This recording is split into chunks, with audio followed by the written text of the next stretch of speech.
About to get ready to clean the kitchen. I had to say something. I was reading few stats on Facebook earlier, and I want to try to help as best as I can.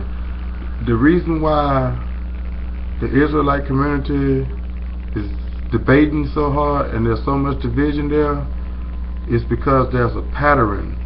There's a pattern, and you must pay attention to it. A lot of people want the answer, but they will not accept it when it comes. But I'm trying to give you the answer. The same way when we was off in the Christian church, it was the same exact attitude. There was a lot of division among Christians, and there still are to this day. And the reason why we have this pattern is because we're still confused in what we believed in. Because if we wasn't confused, then we wouldn't do all this fussing and this fighting. That's why I'm trying to say what I'm saying. It's a shame that we have to keep going through this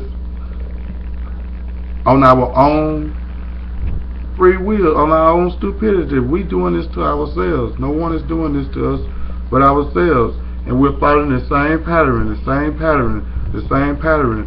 So there's something broken there, and we must realize what it is. But I'm going to tell you, then I'm going to get back to cleaning this kitchen.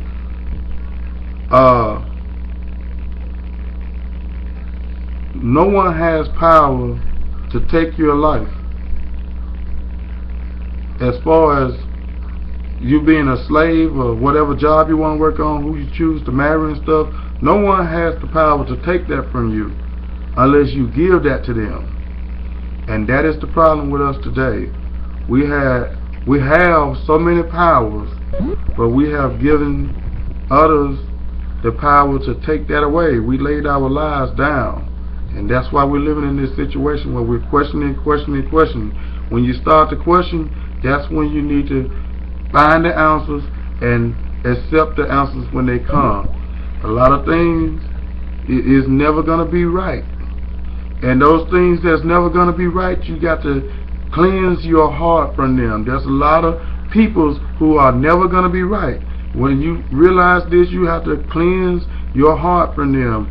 There's a lot of food that's just never going to be right, like McDonald's or pork or something. We have to cleanse ourselves from that. There's a lot of unnatural drugs out there that's never going to be right, and we have to cleanse ourselves from that stuff.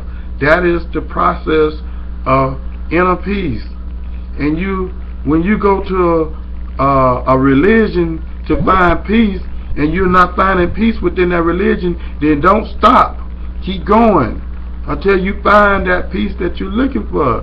Now, if you want to give your powers up to religion, then that's totally on you. But you're always going to live that slave that religion creates. You're always going to be that slave no matter what culture or community you go in. If you go in the Christian community, the Islam community, the Israelite community, whatever community you go in, that religion is going to cause you to be a slave to the religion. And that is not the way for us to live. When we identify these problems and we're questioning things, don't beat yourself down for having common sense to be able to see what's going on. Accept your smart spirit and obey it. Get out of there. Get out of there fast. Come to peace. True peace. And you're only going to find that through yourself, not through religion. And until our peoples are ready to deal with religion, then it's good for a lot of us who understand that we don't want to live this kind of lifestyle, is to distance ourselves from religion whatsoever. That's when the power is going to come back to us. We have all powers, but we gave them away.